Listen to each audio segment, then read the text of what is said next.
Well, hello again. It's so wonderful to see you all. I would just like to point out that it has not even been like 27 months since my last video, and that's usual wait time. So, we're already off to a great start. And today we are going to tackle the age-old question, what man has been asking since the dawn of time. And that is, of course, what is the absolute worst crowdfunding site for you to launch your comic on?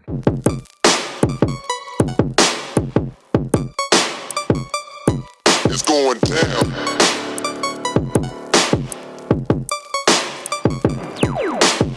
It's going down, down, down, down. It's going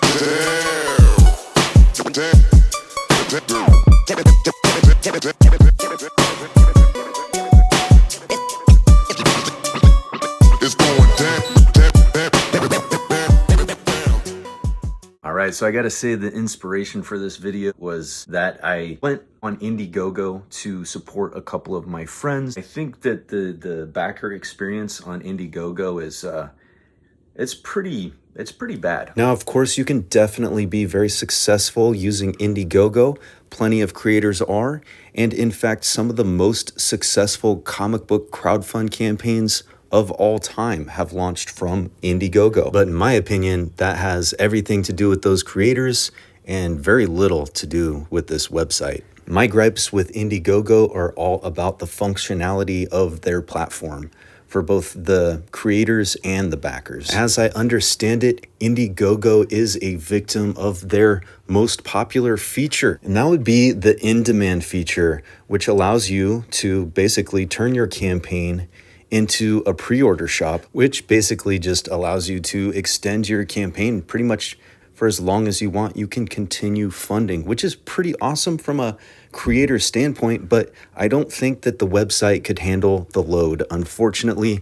And what was once meant to be a crowdfunding platform has now become a mess of websites and pre-order shops. It is just a tangled web. Now, what that means for backers is that when you're scrolling through trying to find new projects, stuff to get excited about, you are going to see a bunch of dead projects, ended projects, projects that you can't even pledge to. Tons of stuff like that will be advertised to you even on the main page, but you won't see a lot of the new projects, new, exciting, super hot titles that are dropping.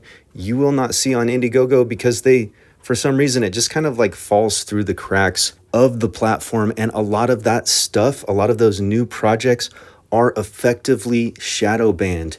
And that's something you need to think about on the creator side. If you're wanting to launch a project on Indiegogo, there is a very real chance that people will not be able to find your project while scrolling through.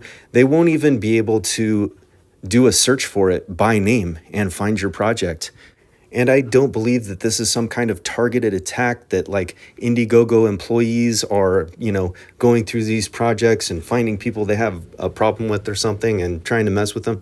I don't think that's what this is. I think this is really just a fundamental flaw with the website. I had a creator by the name of Michael Oden hit me up recently, letting me know like he was having this exact issue. His campaign for Judex was effectively shadow banned within the first 48 hours of their launch, and they were still able to be very successful. Of course, the only way to find that campaign is if you go to one of his social media profiles and click a link that he's provided.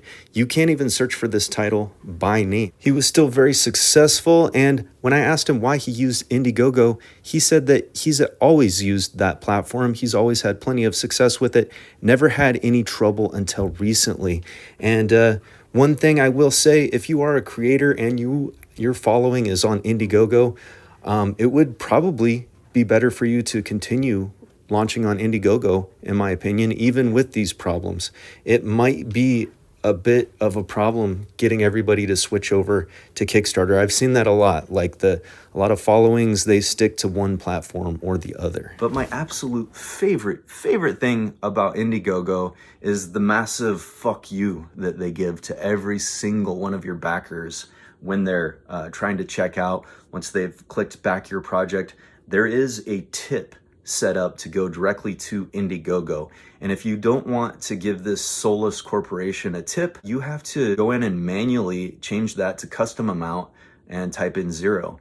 And if you don't do this, if you accidentally just click the thing to purchase or whatever, good luck getting that tip back. But of course, Indiegogo is not the only platform you can launch your comic on, and we are going to need to take a look at some of the other ones. So, you know, let's do that. So the thing I see most on Fund My Comic are creators that have run successful campaigns on other platforms, and they decide to throw that campaign up on Fund My Comic as well and raise some extra cash there. I've seen a lot of people being extremely effective with this.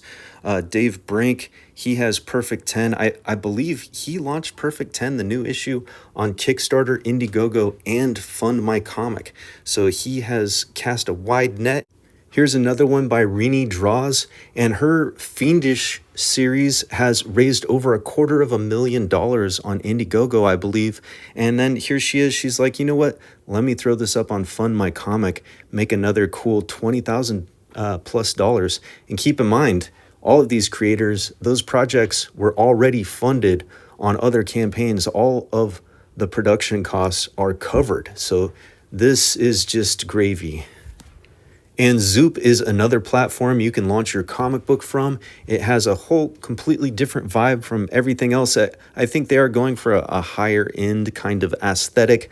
They have a great looking website. I'm not sure how the user experience is. I've never backed anything off of Zoop. They do have some great looking and very successful comics on here. There are generally not very many titles on here. I don't know how much traffic this site gets of just crowdfund fans scrolling through stuff, since there's not much to scroll through. I would imagine that if you want to launch your comic on Zoop, you're going to need to have a very good, solid set following of your own to bring over. I gotta say, the name Zoop is doing them no favors. No one knows what that means. And it's not even zoop.com, it's zoop.gg, but you know, whatever. And then, of course, there is Kickstarter. And I will say, like, as a fan and backer, I do prefer Kickstarter. I tend to find a lot of stuff on there. There's tons of titles. I find new stuff scrolling through. I will say that out of over 100 titles that I've backed on Kickstarter, I've received most of my stuff. On Indiegogo, I've backed, you know, maybe around 20 titles. And I would say it's a lot more hit or miss on there. And I'm not sure why, but that does seem to be the case. Now, this is the biggest platform for funding comics. So if you do launch your project on here, there is a chance that you could kind of get buried in everything else. But Kickstarter does do a great job of advertising your project to backers that like similar projects.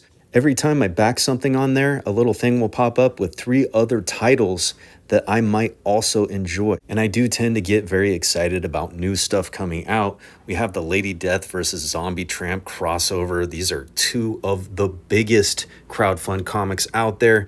There's also this title, No More Gods, coming from Bad Bug Media. I'm pretty excited about this one.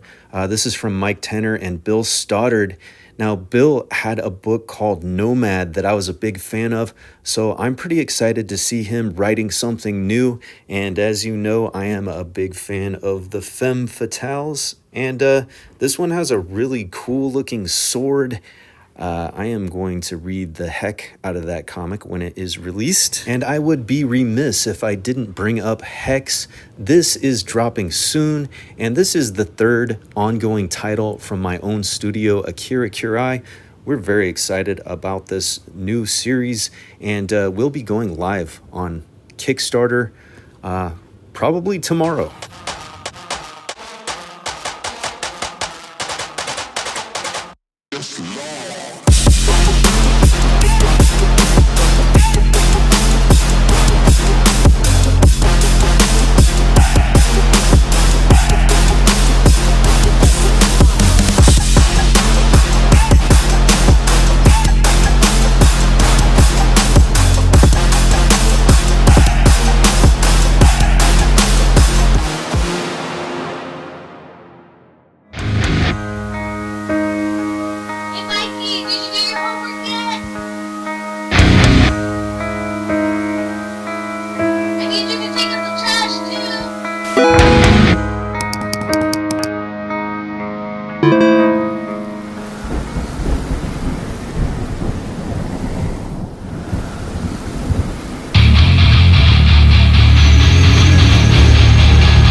Scott, you look like you're ready to die.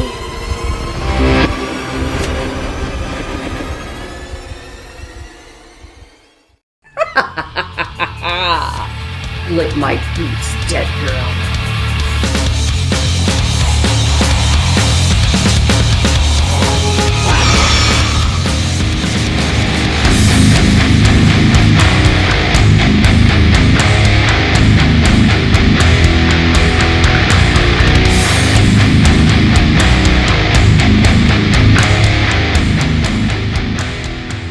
Listening to people on YouTube or reading stuff on the internet is definitely no replacement for like going out and actually getting experience for yourself. As far as what the worst platform for you to launch your comic on is, well, that's going to be different for everybody. And that's something you're probably going to have to figure out on your own through experience, through trial and error. Also, a quick apology to my friend Yo-Yo. I've known her for years, but I've always just called her Yo-Yo. I got her name wrong in the last episode. I called her Yolanda Martinez, when in fact, her name is Yolanda Ruiz. Also, a quick shout out to my good buddy Rob Norton. He has a comic book review channel on YouTube that I have kind of fallen in love with. He has great insights. He's an artist himself, and he is very passionate about comics. I just wanted to thank you all for tuning in. I hope that you found this possibly entertaining or informational or, any of those wonderful things. And I will see you all very soon in the next video. Peace.